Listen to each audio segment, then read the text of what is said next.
Welcome back to the 2023 draft review here from the Gatekeeper's Mansion. I'm Greg Hellman, baseball genius, and today we're here to discuss what division are we calling this? The National Division? Okay, I'm not sure where all these weird ass division names came from. Something else that we shoved down our throats, nobody voted on it. But the fact of the matter is, these division names are stupid. How about we have a vote on what the division names need to be? I've renamed this already for everybody. It's officially the Black Sox division. For obvious reasons, there's a bunch of cheaters in this division. And I mean cheaters. It's been going on for quite some time. They've been caught. They have not been reprimanded by the now defunct commissioner, Red Manfred. Good old Red Manfred just let things slide. But that's Red Manfred. He's tomorrow's discussion. So today we'll be covering like I said, the Black Sox division, which consists of Wang, the Sniffer, Sperm Roads. We got Sniffer Roads, Sperm Roads, and the new commissioner, whom we'll just call the Puppet, because he's just regurgitating the ridiculous nonsense that the former commissioner, Red Manfred, has thrown his way. We again wish good old Daryl good luck, but he's not off to a good start. Let's just be quite honest with you. So, sponsorship. Well, we have to have a sponsor for this division because, well, it needs it. And this division will be sponsored by none other than Dude Wipes. Because I need to clean up this division's crap all the time. Yeah, Gatekeeper, clean up their crap, trying to get away with stuff. I'm here for that. Dude Wipes is the official sponsor of this division. And later on, we'll be doing the Febreze Stinky Draft of the division. So let's get started. Now, in this division, you have Wang, Sniffer Rhodes, and Sperm Rhodes, who've been around for a little while now. And Daryl's been a recent addition, and it's been a pleasant addition. He seems to be very knowledgeable. He's won a championship. And by the way, if we can take a quick step back on the division championship, or the championship, the DHBL championship. That year, and I'm still upset about it because I hold grudges, is the fact that Daryl in the first round decided, you know what, I'm going to play baseball genius. No respect for me. Zero respect. And anybody paying attention knows that my team was on a roll, was just rolling through teams. So he got past me by the skin of his skinny teeth. And frankly, I wish I would have beat him so I could have just told him, fuck you, Daryl. What do you get for taking me for granted? So he had to sweat it out. We should have been the final. We had the best two teams that year. He made a mistake. He listened to all the narratives that Greg doesn't know what he's doing, blah, blah, blah. But when Greg's locked in, I know what I'm doing. I am the baseball genius. I'm not the fantasy baseball genius because, frankly, I'm the gatekeeper. Winning in this league, while it's nice, I don't live and die by it like some people in this league. It's not that important to me. I just got to keep all you guys in line, including the now defunct commissioner, Red Manfred. And somebody's got to hold him accountable because he's been a disaster. And hopefully Daryl doesn't walk in his footsteps. And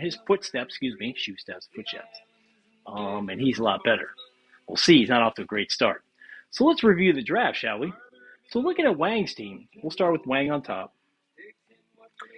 He drafted 7 guys with 500 or more bats, or he has 7 on his roster, which is pretty darn good.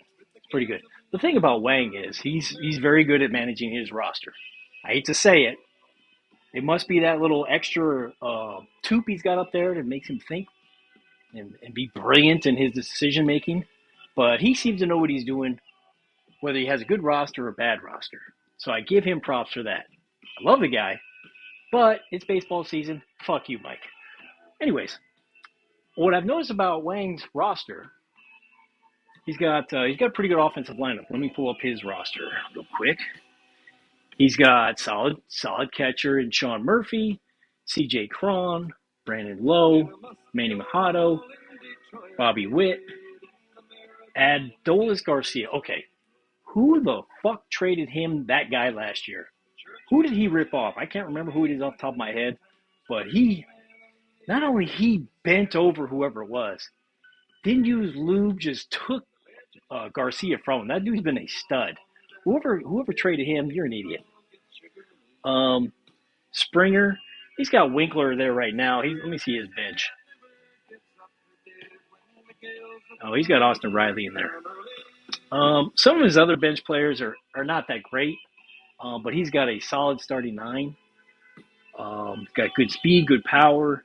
He's got a pretty good offense. There's no way, shape, or form other than look at it like that. He's got a good offense.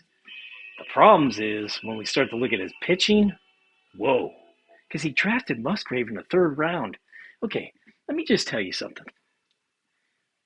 Every team has a player that is on somebody's roster every year. You know, back in the day, Art would have Bobby Bonilla or Gary Sheffield, right? It's like we kind of purposely let him finally draft him. Musgrove is Steve's guy. So already, the karma is already paying off that he should be on Steve's team. Red Manford, excuse me. You pick him in the 3rd round, which is really high, but you did. He's injured, so he's going to be injured the whole year. You watch. So him being your anchor of your staff, and he is your anchor. Because don't tell me about Urias, please. He's okay. He's decent. Consistency is what this league's about. Urias is not consistent. Now, he had a nice year last year, granted. But he's not your ace. He's a B. Musgrave is kind of your ace, even though he's not really. And then you look deeper into the he's got Gilbert, Hunter Green. Not championship quality, man. Not happening, Mike. Sorry, it's not. And you can look at me, you talk your shit. Well, I have 4 or 5 championships. I don't give a fuck. All your championships, you got one legit championship. One. Just like me, one. The rest of them, gray area. Period. So you get one championship to my one championship. And we're not going to get into, well, yeah, we will get into it later. So, looking at Wanger's, if you look at it again, looking at his pitching, Gilbert did throw 185 innings last year. We'll see. I'm not sold on the guy. We'll see. I don't think he's that great, personally. Urias, Musgrove, Hunter Green, another overrated Reds. What did I tell you about Reds players in the past? If you root for the Reds, if you have players on the Reds, you're destined to be a loser. So if you got Hunter Green as one of your main guys, you do have AJ Minter, who's a hold guy, but apparently Iglesias just got hurt. So once again, luck always falls in Wang's way. His depth on his pitching staff is even worse. So he's going to have to make a lot of moves. Probably going to have to call Gavin. Gavin's going to be getting a lot of phone calls from this division, quite honestly. And Gavin, if I'm you, I mean, you could trade with him, but you're going to go from first or second in your division to last because these dudes will rip you off. Let's move on to Sniffer Rhodes. So Sniffer Rhodes. Okay. The history with Sniffer Rhodes is that every single year he has a horrific draft. Every year without question. And then he somehow makes the playoffs. So you ask yourself, well, I'm always in the playoffs, but what do you mean I have a bad draft? You have a bad draft because then you trade out of that bad draft. Every single year, you always have somebody to trade with. Now, Gavin's been your little toy boy lately. So hopefully Gavin starts to make sense and says, wait a minute, this dude's making the playoffs. I haven't. Gavin hasn't. Maybe you shouldn't trade with that guy because the only way John trades with you, the only way, this is across the board, if he thinks he gets the better of the trade, because we've all been there with John. He'll call you, hey, what do you think about trading this guy? And you're like, well, who do you want to give me? And he'll give you a player, and you're like, all right, let me think about it. And you go back, you can call him like 15 minutes later, no, and then he backs out of the trade. He backs out of every trade that is even remotely level, or, equal across the board. He's got to rip you off. The only person he don't rip off is sperm roads. The only guy he allows to rip him off. Why is that? So, anyways, one of these days you guys will understand that this guy, if nobody makes a trade with Sniffer, like if no one in the league decides to trade with Sniffer, he will finish in last place. Well, he won't finish in last place because Daryl's team sucks. So if Daryl stands pat, Daryl actually has the worst roster. We'll get to Daryl in a minute. Anyways, so if the league, and now we call it collusion at this point, if the league as a group says, fuck you, let's not trade with him, Sniffer will finish in last place. That is 100% guaranteed. I'm willing to bet $1,000 that if he don't make a trade the whole year, he'll finish in last place. Oh, well, he'll finish ahead of Daryl. Let me back that up. I keep forgetting Daryl's in the division. His team sucks. But he will not make the playoffs. How about that? He will not make the playoffs with his team as is. Won't make it. I'm willing to make $1,000 bet right now that if no one trades with Sniffer and no shenanigans are like if John were to be like first on the waiver wire and then all of a sudden Evan drops like Mike Trout, I mean, it's not like these guys haven't done this before. So, other than some shenanigans happening, he would not make the playoffs. So, but anyways, that's how he makes. You have to give John credit. He somehow convinces you. You know how he does it? Art used to tell me how he did it. Because speaking of Art, so back in the day, Art, he would always try to rip off Art. And Art, I'm sure Art would verify this. Art, I'm willing to give you Hideo Nomo if you give me Sammy Sosa. And Sammy Sosa was like big back in that day. And John's like, hee, I ripped off Art. Come to find out, Hideo Nomo became a stud right after that. I think it was that way. It was one way or another. And that's where John, and we all were like, damn, John just ripped off Art. And Art had the laugh at the end of the day. And Art always seems to get the last laugh with John. It's pretty funny. But anyways, he would always try to go to Art. John always tries to go to the weak points of the league. So he always tries it. He thinks Art was a weak point, or he might think that Gavin's a weak point. Dominators won't trade with him, so he won't try to call him, but he'll call the weak points. He won't call the real teams. It's funny, Evan and I can make a trade, but he won't call me and sync up a trade. Won't do it. He's afraid to lose a trade. So, anyways, looking at John's roster, let's pull up his roster.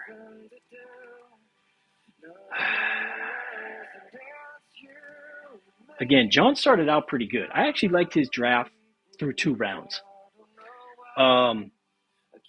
He picked up Devers. I love Devers. I really do. I think that was a good pick. And then he went Fernando Tatis. I would have picked him in the 3rd round, so it's a good thing he got him in the 2nd round. Then it started to go south for John. Eloy Jimenez in the 3rd round. Good player. 3rd round? That's as bad as Wang's Musgrove pick. You two morons in the draft. I don't know what it is. You can manage a team, but you can't draft a team. Neither one of you. Then he went to Bogarts. It just started Nemo. It starts going downhill after that. It's like, dude, what's going on here? His draft started out like gangbuster. But like with anything with John, he can't. The process ain't there. He's too antsy. It's like he's on caffeine all the time. Hey, I'm John. Come on, make a trade. Gavin, I need to make a trade. I suck. So looking at his team, Sniffer has 5 guys with 500 or more passes. Not bad. He's got a decent offense. But again, no depth. His pitching's he's got Mondesi and Story. What are you doing there? What are you, a Red Sox fan all of a sudden? Those guys suck. What are you doing, John? But then again, John might be able to trade. He might turn Mondesi around for Aaron Judge. Although Judge is on my buddy's team, so he ain't gonna trade him to him. But maybe he finds like some other ridiculous stud. So anything's possible. Somehow, John, he just he'll just call you and call you and call you. You just like, fuck it, I'll take the trade. Shut, leave me alone. He just won't do that to me because I'll tell him to fuck off. So looking at Rhodes' staff. Okay, apparently Corbin Burns is his anchor. Okay. Then he's got Luis Garcia, Merrill Kelly. Now see, again, what are you doing there? Brandy Singer's a hot prospect. Come on. Kyle Wright. I don't want to get. And then there's no depth. His pitching. So he has to make a trade. You can't make the playoffs with that roster. You can't. Just like Wang. You can't. Well, Wang can make it with his offense is a little stronger. But if he can't make a trade, he's doomed. The question is, who's he going to sucker? Now, there's going to be teams like Lucky who's going to be out of it pretty quick. His team's so bad, he could be out of it. So, Lucky has been known to give up anything because he's a hot prospect guy too. Like, oh my God, he's going to start doing a circle jerk over a top 50 player, and he'll give up Trey Turner, I'm sure, for some top 10 prospect. Because that's what's happened to Lucky. He's fallen in love with these top 50 prospects because he saw them in Modesto in week 17 when it's 1,000 degrees out. Oh, I was there and I got his autograph and I was chewing bubblegum cards and I gotta have him. And he thinks I'm cool. Come on, Lucky. You've lost it, dude. You've lost that feeling to be a good fantasy owner. You suck now. You really suck. Stop making bad trades, too. Anyways, let me get back on point here. John's roster is not great. It's not great. So, in normal cases, I would think John would not make the playoffs this year. However, as I get to the next team, Sperm Roads. This guy. First of all, Evan, I really, really like this kid. I really do. I know I give him some shit sometimes, but he has a little spunk to him. He'll send me a text and basically tell me to fuck off. It's fantastic. I love it. He got a little spunk to him. It almost gives tears in my eyes when he tells me to fuck off. It's great because I saw this kid when he was this tall. He's growing up, and I saw him play football. It was great watching him play football. And I've been over his house, and we've had laughs, but he's told me to fuck off, and I love that. I love that. Anyways, I love that kid. I do. Did a great job with the texting, keeping up with the draft. He's gonna be a great input guy next year when Matt steps down. So we'll see how he can handle that. He does have a little issue with a little bit of pressure when it comes to making some quick decisions. He's like his dad there. When you got to make a quick decision in a short amount of time, they both get a little flustered. Yeah. In fact, John's got a little bit of John Wetzel to him, where he kind of flops a little bit. I can see him during the game just flopping all over the place too. Hidden secret. Again, Yvonne, total props to you. I don't know how you can deal with these two floppers, but props to you. And by the way, you need to improve your team, Yvonne. Anyways, we look at I've already said his pitching staff sucks. We're gonna move on to Sperm Roads. I'm getting off topic here. So, all right. So, Sperm has 3 players with 500 bats from last year. I mean, what are you doing? What are you doing, Evan? What are you doing? You picked Bichette in the first round. Did you not watch how he played last year? He was okay. He turned it on the last 4 weeks. He kicked ass the last 4 weeks. But dude, where were you during the season, Bichette? Yeah, first round, he's more of a second, third round guy. So I'm not sure what happened there. Brian Reynolds in the third round? Are you kidding me? Stop looking at those projections. That dude's destined for 18 homers and 53 RBIs, not the 28 and 89 or whatever they got there. Come on, dude. He's playing in Pittsburgh. Like 3,000 fans there. So, anyways, let me pull up his roster. Let me see. His draft was just really, really bad. He did pick up Zach Wheeler. I love Zach Wheeler. Who could not like Zach Wheeler? But he was a decent pick. But then after that, dude, I don't even know what the hell you were doing, kid. So your offense is Grandel, LeMahieu, Yandy Diaz, Bichette, Gurriel, and your outfield is atrocious. Meadows, Reynolds, JD Martinez. Holy F. And your bench is even worse. I don't even want to name the guys on your bench. I don't even know if they'll be on your roster in 2 weeks. Let alone the Lyndon Ruane thing. That's a whole different story. The only place where you save any grace is your pitching staff. I really do like your starting pitching. Alcantara, where did you get that guy from? Oh, yeah, that's right. Luzardo, Wheeler, 3 studs, actually. I really like all 3. Then it falls off pretty quick after that, though. Eflin, Gray, Rogers, Chris Sale. What is everybody in love with Chris Sale? I tried to tell my boy Kane last year. He's washed. He's washed. He's done. People are going to get 15 starts out of the guy. Kodai Senga. Come on, man. Speaking of Japanese players, I was told by the now defunct commissioner, Red Manford, that Japan was AAA ball. And that Seiza Suzuki, even though he played outfield, he wasn't playing in a pro league. You know how stupid that sounds right now? How stupid that sounds? Did you watch those pitchers the other night? Busting out 98, 99, 101, 102. I'm not even talking about Ohtani. What? You guys are so clueless at times. It's funny. Oh, but he didn't play in the major league, so he didn't qualify in an outfield. It's just one of the stupidest rules we got for pitching.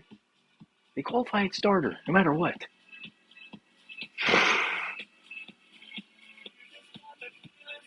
I'm telling you, Red Manford, he needed to go. He needed to go. His decision-making and his Crayolas is just junk. Horrific. And fuck you, Lucky. I know you're already thinking. Anyways, as we move on. So, very disappointing draft by Evan. Sorry, kid. This is bad. And then we move on to the 4th team in the division. We'll call him the Puppet. New commissioner, Daryl King. Good guy, really good guy. I'm glad he does have his title. He's the only other legit title in the division. I think Evan does have a title too, so that's 3. There's 3 legit titles in this division. John has 0 legit titles. It's 0. So, yeah, it's sad, but there's a lot of taintedness to this division. So we get into Daryl. And this one's bad. This one's bad, guys. So he's got Scherzer in the 1st. Scherzer will not make more than 25 starts. So you picking him first over DeGrom, it's just dumb. It's just dumb. Verlander. Let me get away from the pitching. I get disgusted looking at his team. So he's got Salvador Perez. Alonso's okay. I'm not a big Alonso guy. He's fine. He's okay. Gleyber Torres sucks. He's got Luis Larignagipo. Dansby Swanson, whether he's a Cub or not. Oscar Gonzalez. Steven Kwan. Okay, Julio Rodriguez is a stud. He's a stud. Like him. Rise Hoskin, he's due to get hurt. He's always injured. Then your backups are Jonah Heim, I don't even want to get to the backups. Yoshida, I know he played good in the World Baseball Classic. But apparently those guys are AAA, according to Red Manford. And Fremo Reyes, he didn't even make the big squad. So you do have Seiya Suzuki. A lot of Asians. What's with all the Asians there, Daryl? I said Asian women are great. I didn't say any of my Asian players. Although the Asian players are pretty good, especially Seiya. Ichiro was really good too, but not Hideki Arabu. He's not good. Really big. So your pitching staff: Zach Gallen, Kay, Mikolas. We saw him. He's not very good. Rodon's always hurt.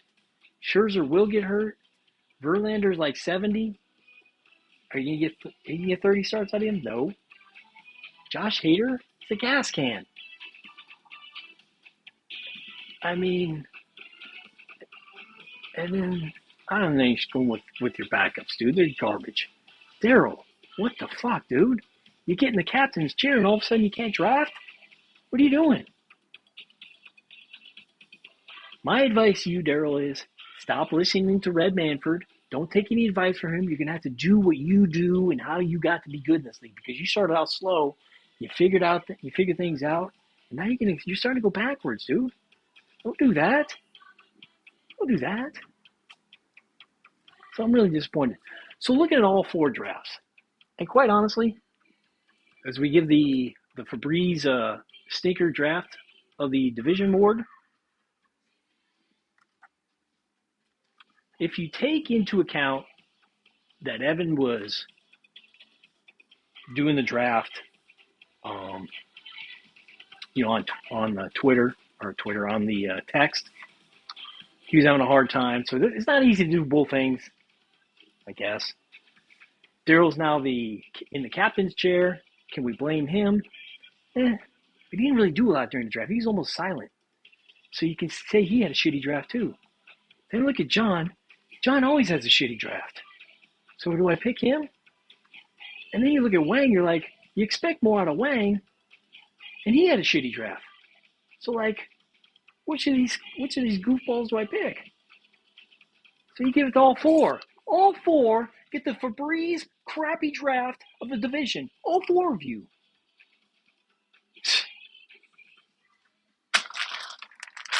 Dude wipes. Febreze. This division stinks. That being said, here's my order that these teams will finish. Now I'm going to give credit to all 4 of these teams that they do know how to manage a team in season. So I'm going to give them credit there. Especially Wang. Wang really makes shit out of Shinola. Actually, John makes shit out of Shinola. So actually, they both do. But they don't do it legally, is the problem. So, assuming they can cheat again this year, and there's no reason to believe that they're not going to be able to rip somebody off, whether it's capital gains. Kenny looks like he's going to struggle in this league, and he's not going to be able to understand the concept of when John calls him 100 times, he's going to have to finally give up Mookie Betts. He doesn't understand that he's going to eventually give in to John. Or capital gains. Who knows what the fuck guys he got? Who knows? But this much I do know. This division, Gavin has to watch out for all 4 of these phone numbers. They will call him off the hook, because eventually Gavin's going to give in. He will give in. Assuming that these cheaters can make the trades that they always somehow manage to do. They don't call me. They're scared. And my roster's stacked.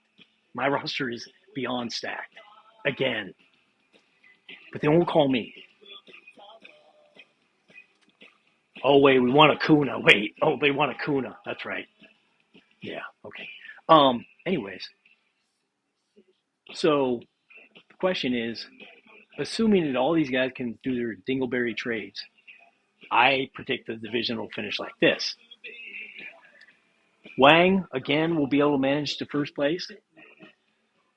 Sniffer Rhodes has the second best roster in his division, which ain't saving much, right? Quite honestly. With you. Sperm Rhodes, I think he'll finish third because, although he might. So here's a scenario. Sperm Rhodes, his team starts to tank at the beginning like he always does, just like the year he named himself Dumpster Fire, and then he just tanked. He mailed it in for the first round pick. So he may be trading with his dad 6 weeks in, and then Daryl would take the third spot. I can see that scenario. I can really see that scenario. But if things go as I think they will, Wang, Sniffer, Sperm, Puppet. I don't see any scenario where Puppet gets first place. I don't. I just don't. He's got too much ground to make up, and Wang never allows that kind of tankness. Now, if none of these guys are able to trade, if none of them are able to trade, except Daryl could get to first place. That would be the only scenario, I guess. So I take that back.